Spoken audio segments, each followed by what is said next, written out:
Assalamualaikum warahmatullahi wabarakatuh. Kembali lagi bersama kami di Jalan Cahaya Channel. Bagaimana kabar kalian? Semoga kabarnya baik-baik saja. Pada kesempatan kali ini, admin akan berbagi tentang kajian Islami yang sangat menyenangkan dan semoga bisa bermanfaat untuk kita semua. Amin. Sebelum masuk dalam pembahasan, alangkah baiknya jika kalian tekan dulu tombol subscribe dan tombol loncengnya juga ya. Kalau sudah, terima kasih.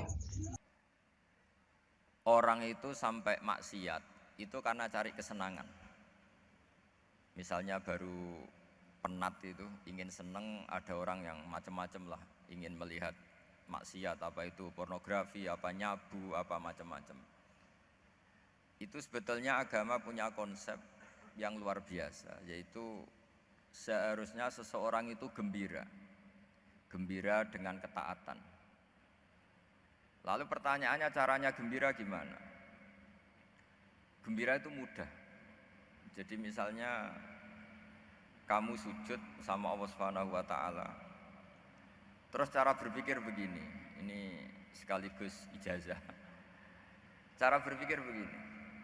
Ya Allah, ini kata Sayyidina Ali, kafani izzan an akuna laka abdan wa kafani fakhron an takuna li robban. Ya Allah, betapa sialnya saya andaikan saya jadi budak dari makhluk yang sama. Misalnya sampean itu seorang kiai atau rektor atau doktor atau orang terpelajar, kemudian kamu jadi budak atau hamba dari makhluk yang setara, betapa hinanya saya. Maka kata Sayyidina Ali, ya Allah, saya ini cukup bahagia, cukup bangga karena jadi budak, jadi hamba dari zat yang super atau yang maha super. Gini kok Allah Subhanahu wa ta'ala. Sehingga ada kebahagiaan yang luar biasa karena menjadi hambanya Allah Subhanahu wa ta'ala. Setelah bangga dengan jadi hambanya Allah, maka kita akan malu. Malu misalnya kok saya bahagia itu nunggu melihat pornografi, melihat maksiat. Itu terus menjadi malu. Kenapa saya bisa didikte oleh hal-hal seremeh itu? Ya, kita malu karena didikte oleh hal-hal yang seremeh itu. Karena kita didikte oleh nafsu. Jadi izzatun nafsi, satu harga diri seseorang itu harus dihidupkan untuk hanya tunduk kepada Allah Subhanahu wa ta'ala. Sehingga Nabi itu melatih satu logika tarkul ma'asi. Nabi itu dulu ketika ada seorang pemuda yang ya karena mungkin pemuda ya, dia itu mau masuk Islam. Tapi uniknya kata pemuda tadi, saya masuk Islam tapi asal dibolehkan bebas zina. Jadi ini agak sableng gitu. Jadi mau masuk Islam syaratnya dibolehkan apa? Zina atau free sex gitu. Karena orangnya agak hiper. Itu Nabi tidak langsung mengancam dengan neraka enggak. Ketika mau pamit gitu semua sahabat melarang. Mah itu jangan, kamu jangan sowan Nabi, itu permintaan yang enggak masuk akal. Setelah lama ditahan terjadi kegaduhan di masjid. Nabi dengar itu ada apa itu? Itu ada pemuda yang mau masuk Islam tapi yasta'dzinuhu fi zina. Tapi mereka minta izin ke Nabi untuk tetap boleh zina. Kata Nabi, pemuda itu suruh masuk, suruh menghadap saya. Ketika menghadap Nabi, saya ulang lagi, ketika menghadap Nabi, Nabi mengajarinya itu luar biasa. Nabi tidak langsung mengancam dengan neraka atau dengan azab itu enggak. Tapi kata Nabi, atuhibbuhu li ummik. Kamu suka kalau ibu kamu itu jadi demenannya orang banyak. Oh enggak ya Nabi, yang demen ibu saya tak bacok kan. Karena ini ya agak preman, di mana-mana orang nakal agak preman. Terus atuhibbuhu li bintik. Kamu suka kalau putri kamu ya digitukan orang-orang. Oh ya enggak Nabi, yang gitukan putri saya tak bacok. Atuhibbuhu li kholatik. Kamu suka kalau bule kamu digitukan. Atuhibbuhu li ammatik, kamu suka kalau saudara bapak kamu digitukan. Nabi itu mengeset ya, cara sekarang itu cuci otak mungkin. Nabi itu meluruskan otaknya anak muda itu betapa buruknya zina. Cara bahasa Arab ditakbih, Betapa buruknya zina. Kamu suka kalau korbannya ibu kamu, putri kamu, bude kamu, bule kamu. Sehingga orang itu matur ya hasbuka ya Rasulullah, ini sudah cukup. Saya tidak pernah melihat sesuatu seburuk zina. Jadi fa'alqallahu fi qalbihi bughdha zina. Kemudian Allah meletakkan di hatinya, menanamkan benci zina. Sehingga akhirnya pemuda tadi menjadi iffah, menjadi menghindari zina. Artinya begini ya, ini mungkin yang lolos dari para kita sebagai dai, kita tidak belajar banyak tarbiyahnya Rasulullah Shallallahu Alaihi Wasallam. Jadi kalau kita benci maksiat, itu jangan hanya ditahdzir, ditakutkan neraka, itu enggak. Jangan hanya itu, tapi di logika. Ini Pak, Oh, sama iya. kurang dekat. Oh, iya. Sama kurang dekat. Jadi kalau kita menghindari maksiat, itu selain karena takut azab, itu ada logika, ada rangkaian pikiran yang menjadikan kita anti satu perbuatan apa maksiat. Jadi misalnya gini ya, kira-kira ginilah kalau contoh gampang itu. Ada orang gitu ya, nyanyi dengan pakaian yang mungkin pornografi gitu. Mungkin pemuda-pemuda ingin melihat itu, tapi bisa diobati gini.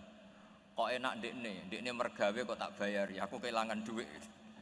Meskipun dengan logika yang agak serampangan, yang penting menjadi kita ini punya harga diri untuk tidak tergantung hal-hal seperti itu. Sehingga Nabi itu cara menggambarkan tadi mulai atuhibbuhu li ummik. Kamu suka kalau ibu kamu jadi demenannya orang lain. Pemuda tadi bilang yang demen ibu saya mau saya bunuh. Ditambah lagi atuhibbuhu li bintik. Bagaimana kalau korbannya putri kamu, bule kamu, bude kamu. Sehingga terus si pemuda tadi betapa buruknya zina, betapa murahnya zina. Akhirnya pemuda tadi alqawwa fi qalbi bughdha zina. Terus kemudian pemuda tadi itu sangat membenci dengan apa? Perzinahan. Nah, pikiran-pikiran seperti ini harus kita tanamkan. Harus kita tanamkan supaya orang itu benci melakukan maksiat. Karena satu memang takut sukhtuwah, takut dibendu Allah atau dibenci Allah. Dua, memang logika kita mengarahkan tidak maksiat. Nah ini yang terkait Unisula yang nangani kedokteran, nangani medis. Sesuatu yang dilarang Allah itu pasti madharat. Maka untuk melarang seseorang bergantung sama narkoba misalnya atau hal-hal yang bahaya pada fisik, itu satu tentu bagi ahlullah, tentu karena takut Allah. Tapi banyak masyarakat yang memang benar-benar bisa meninggalkan narkoba karena efek buruknya narkoba, efek buruknya apa? Ganja.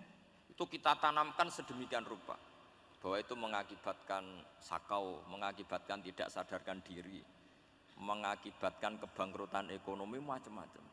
Sehingga mereka benar-benar benci sama yang namanya narkoba.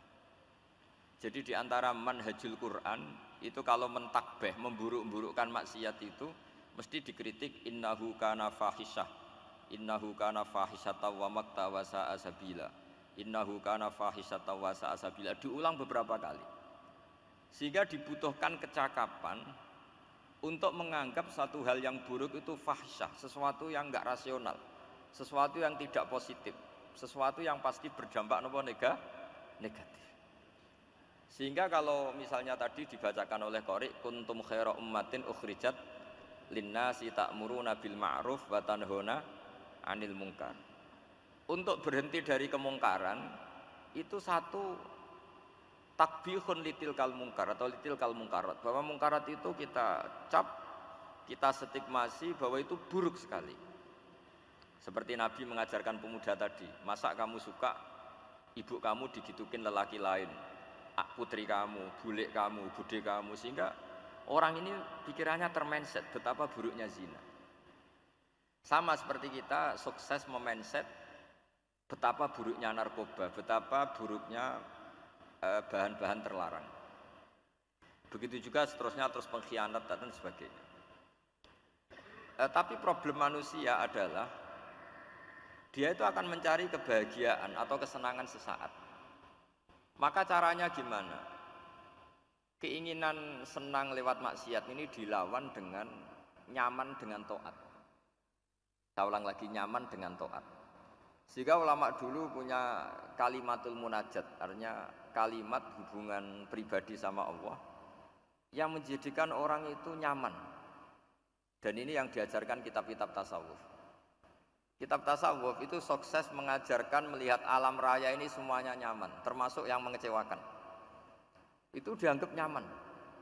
Saya berkali-kali mengajarkan ilmu ini karena ini musalsal ila Rasulillah SAW. Itu pernah suatu saat Imam Ahmad itu dipanggil sama tetangganya, anak muda. Tentu Imam Ahmad ini orang yang sangat soleh, sangat waroi, sangat tunduk sama perintahnya Allah dan Rasul. Pemuda tadi manggil, ya Ahmad, datang ke rumah saya. Imam Ahmad datang. Setelah sampai ke pemuda tadi, sudah pulang lagi, saya tidak butuh kamu. Pulang lagi. Setelah sampai rumah dipanggil lagi, ya Ahmad, datang lagi. Datang lagi. Oh, saya tidak jadi butuh, pulang lagi. Sampai 3 kali. Dan itu perangai ekspresi Imam Ahmad itu atau ulama lain yang sesoleh beliau itu nyaman, indah. Beliau tetap senyum-senyum, nyaman itu. Beliau tidak tersinggung, tidak terprovokasi, pokoknya tidak tersinggung, kelihatan nyaman. Lama-lama pemuda ini terus tanya, ya Ahmad, kamu saya perlakukan seperti ini kok tidak tersinggung? Kamu senyum-senyum saja, happy-happy saja. Jawabnya Imam Ahmad itu unik. Wahai pemuda, saya kamu panggil itu senang sekali. Karena kata Nabi, kalau kamu iman dengan Allah dan Rasul, maka hormatilah tetangga. Jadi saya senang. Karena nuruti perintah Allah untuk menghormati tetangga. Jadi tidak ada urusannya dengan kamu. Kagetnya kayak apa? Jadi dipanggil tetangga ya senang karena melakukan perintahnya Allah dan Rasul, yaitu ikramul jar, fal yukrim jarahu. Disuruh pulang, kamu ingin saya pulang, ya saya pulang. Disuruh datang, ya saya datang. Jadi saya tidak tersinggung, saya tidak ada urusan dengan kamu. Urusan saya dengan Allah Subhanahu wa ta'ala. Itu kalau bapak-bapak istrinya ngomel terus sabar itu ya bagus. Saya tidak punya urusan. Kalau kamu terprovokasi oleh istri, berarti kamu didikte oleh makhluk. Masa seorang rektor didikte makhluk? Kan tidak keren. Apalagi seorang habib didikte makhluk, kan tidak keren. Yang bisa mendikte kita hanya Allah Subhanahu wa ta'ala. Dan Allah mendikte kita, mengajarkan kita wa ashiruhunna bil ma'ruf fa in karihtumuhunna fa asa an takrahu syai'a wa yaj'alallahu fi khairan katsira. Jadi cara melihat istri kita bawel gitu atau cerewet, alhamdulillah ini ada pahala tanpa modal, cukup sabar. Kalau istri kamu sedang mesra, malah mintanya ke mall, malah biayanya tinggi. Murah mana? Dapat pahala dimarahin sama saat mesra minta ke mall. Milih yang pertama kan? Nah ya itu tidak usah modal itu. Ya gitu aja. Jadi kalau istri sedang marah, bawel, anggap saja ini rezeki. Dapat pahala tanpa apa? Biaya. Nah, kalau pas rukun malah nantang ke mall, biayanya malah tinggi. Jadi ulama dulu itu melihat dunia itu happy. Pernah Imam Syafi'i dikasih tahu, orang yang tadi nyium tangan kamu ya, itu di rumah menghujat Anda. Jadi dia sopan hanya di depan Anda, kalau di luar menghujat Anda. Jawabnya Imam Syafi'i lucu. Ya baguslah. Yang cerita ini kaget. Kenapa bagus ya Aba Abdillah? Kalau manggil Imam Syafi'i ya Aba Abdillah. Ya berarti saya masih wibawa, di depan saya tidak berani katanya. Jadi dipandang enteng saja. Jadi kalau kamu di depan kamu istri kamu tidak berani belanja, tidak ada kamu belanja banyak, anggap saja Anda wibawa. Jadi enteng saja. Pernah Imam Syafi'i dikasih tahu, separuh dari kampung Anda itu gak suka kamu. Ya baguslah. Kenapa? Oh nak rukun malah bakal utang katanya gitu. Kira-kira yang utang itu yang rukun apa yang neng-nengan? Yang rukun. Jadi enteng saja. Masyhur itu makalahnya Imam Syafi'i. Waman asa'a ilaika faqad atlaqaka. Orang yang berbuat buruk sama kamu berarti membebaskan kamu. Kalau saya sedang nenengan sama Habib Hasan Toha Putra, beliau naik Alphard nggak nawarin saya sah karena baru nenengan. Tapi kalau sedang rukun malah harus repot mana? Rukun sama tidak rukun? Repot rukun sebetulnya. Jadi Imam Syafi'i itu happy saja. Kalau sedang rukun sama tetangga ya dianggap rukun itu satu kenikmatan. Sedang tidak rukun ya dianggap satu kenikmatan.